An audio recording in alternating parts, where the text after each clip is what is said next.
Hindi iyon dahilan para matakot ako. Base sa naranasan ko dati, mga 20 minuto akong nawala at nakakita ng mga bagay na hindi nakikita ng karamihan. Ang mga tao ay hindi dapat matakot sa kamatayan.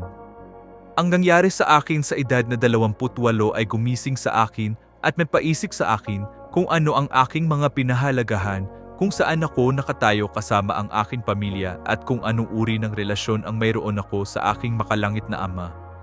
Noong panahong iyon, nagtatrabaho ako sa gobyerno at madalas ay wala sa bahay. Hindi ako nakasama ng maraming oras sa aking pamilya, ngunit ang karanasang iyon ang nagpalapit sa akin sa kanila. Ako ay halos 67 na ngayon at hindi ko pa talaga napag-usapan ang tungkol dito sa sinuman dahil malaki ang kahulugan nito sa akin. Bukod sa ilang kapamilya at syempre sa asawa ko, walang nakakaalam kung ano ang nangyari. Ngunit sa isip ko ay buhay na buhay ito araw-araw. Ako ay nasa mga ski slopes sa Park City at nagkaroon ng magandang araw. Buong araw kaming nag-ski at habang nakatayo ako sa pila para sa elevator, biglang bumaba ang isang babae. Binawagayway ang kanyang mga poste sa bawat direksyon at nabangga kami. Ayon, nagbibilang ako buong araw. Ngunit nang sa wakas ay nakarating na ako sa kotse at tinanggal ang aking guwantes, nakita ko na ang aking hinlalaki ay nakabitin ng diretsyo. Ito ay ganap na wala sa lugar.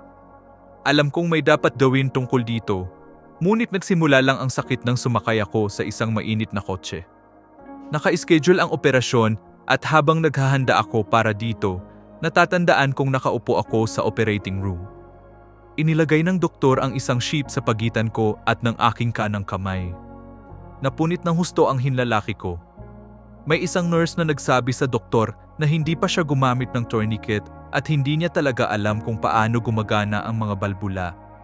Sinabi ng doktor na gagabayan niya siya sa proseso. Kapag gumagamit ng tourniquet, mayroong 2 balbula, isa para sa paghihigpit at isa para sa pagluwag ng presyon. Ngunit nang pareho silang masikip, binuksan ng nurse ang isa pang balbula at nagsimulang bumalik ang presyon.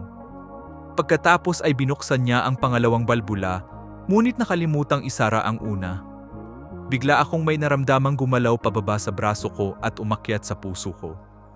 The next thing I knew, I was looking down at myself as the surgery progressed. Ang naging kakaiba sa karanasang ito ay hindi ako nag-iisa. May isang tao sa tabi ko na nanood ng operasyon kasama ko. Hindi ko alam kung normal ito, ngunit nakita ko ang bawat pagbutas ng doktor sa aking hinlalaki. Nakita kong tumakbo palabas ng kwarto ang nurse at sumigaw, pinatay ko siya. Tiyak na natakot siya dahil napagtanto niyang nagkamali siya. Kahit hindi ko nakita yung kasama ko, umupo ako sa tabi niya na parang kilala ko siya. Ang lahat ng komunikasyon ay nasa isip, hindi mga salita, ngunit naiintindihan ko ang lahat. Narinig ko kung ano ang ginagawa ng doktor, ngunit wala akong narinig ng direkta mula sa katabi ko. Sabay kaming nanood habang ang doktor ay ganap na nakatutok sa pagsasagawa ng operasyon. Pumuto siya dito at doon, hinugot ang litid, ibinalot ito sa aking hinlalaki at sinimulan akong tahiin muli. Ang dapat na isang simpleng pamamaraan ay naging mas komplikado. Hindi ko masabi kung gaano ito katagal dahil walang orasan at wala akong wristwatch. Pero saglit kaming nakaupo doon. Malinaw kong naaalala kung paano nakahiga ang katawan ko sa operating table, nakaunat ang braso ko at natatakpan ito ng kumot. Umupo ako sa taas habang pinagmamasdan ang lahat. Then I heard a message in my mind, oras na para umalis. I remember it so clearly, inutusan akong huwag lumingon. At sa sumunod na sandali, tulad ng isang kisap mata, nakatayo ako sa isang bukas na parang at ang taong kasama ko ay nakatayo pa rin sa tabi ko.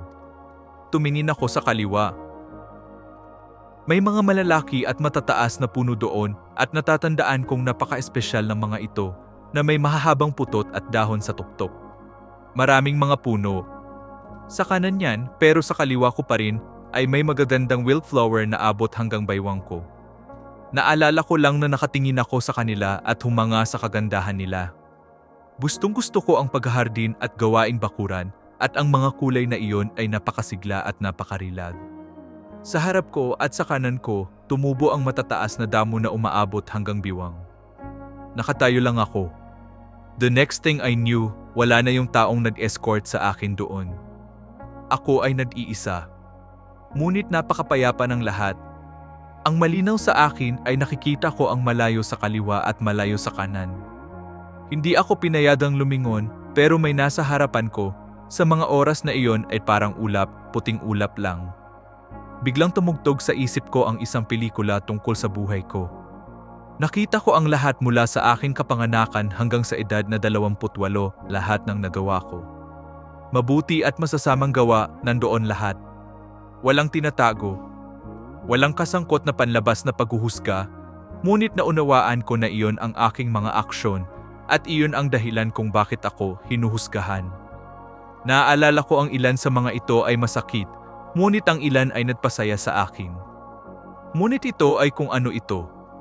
Walang nagsabi, hindi ko ginawa iyon. Nagawa ko na ang mga bagay na iyon. Napagtanto ko na sa oras na iyon sa aking buhay ay wala ako sa tamang landas gaya ng nararapat. Nagtrabaho ako para sa estado sa serbisyo ng koreo at lahat ay umiikot sa paggawa ng pera. Nasa trabaho ako sa Jackpot, Nevada, sa gitna ng kawalan at napagtanto ko na lahat ng ginagawa ko ay para lang sa sarili ko, hindi sa pamilya ko. Sa pagtingin sa lahat ng nangyari, napagtanto ko na kailangan kong mamuhay ng mas mahusay. Nang matapos ang lahat, bigla akong nakaramdam ng kapayapaan, puro kapayapaan. Walang artificial doon, hindi mo masasabing, hindi ko ginawa iyon. Ang lahat ay totoo. Lahat ng nangyari sa isip ko, wala akong kinakausap, hindi ako nakipag-ayos, nakita ko lang lahat sa isip ko. Nang matapos ang lahat, napagtanto ko, tapos na. Alam kong patay na ako at naka-move on, binigyan ako ng mental command para bumangon at magsimulang maglakad pasulong. Naglakad ako patungo sa puting ulap at biglang may sumulpot na braso rito. Lagi kong tatandaan yun. Ito ay isang malakas na kamay, ang kamay ng isang taong nagsumikap marahil sa isang bukid. Mas malaki ang kamay niya sa kamay ko, mas malakas at mas matipuno. He extended his hand towards me, and when I extended mine, he said, "It's not your time yet. May mga gagawin ka pa." Pagkatapos ay binawi niya ang kanyang kamay sa ulap at hindi ko na ito makita. Sa sandaling iyon ay bumalik ako sa aking katawan. Sabi ng doktor may gyera daw sa katawan ko, ayaw ko nang bumalik kasi napakapayapa doon. Naalala ko ang sinabi niya, anong nangyari doon? Bakit gumagalaw ang katawan mo sa operating table?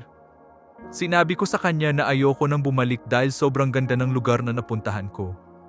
Nang maglaon, nalaman ko na may isang papel sa tabi ko na opisyal na nagdeklarang patay na ako sa loob ng 20 minuto.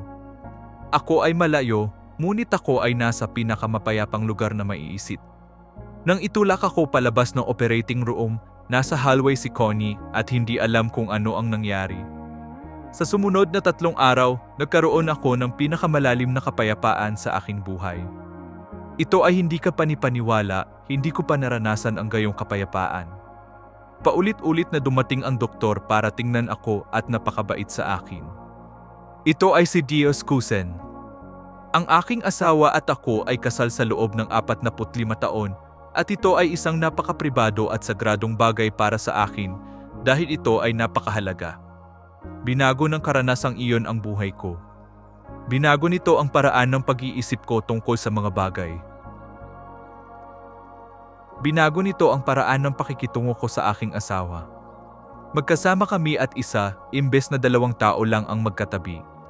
At least I'd what to be, I'm not perfect, pero natututo pa rin ako sa buhay. Mula noong ako ay 28 taong gulang, ang aking buhay ay nagkaroon ng ganap na bagong direksyon. Inilapit ako nito sa aking Ama sa langit. Alam ko na ang Diyos ay umiiral ng walang kaunting pagdududa. Isang bagay din ang masasabi ko ay hindi ako natatakot sa kamatayan. Alam ko kung gaano ito kapayapa. Ang aking hinlalaki ay talagang gumagana ngayon. Tinatawag ko itong aking bionic thumb. Pero higit sa lahat, mahal ko ang pamilya ko. Mahal ko ang asawa ko.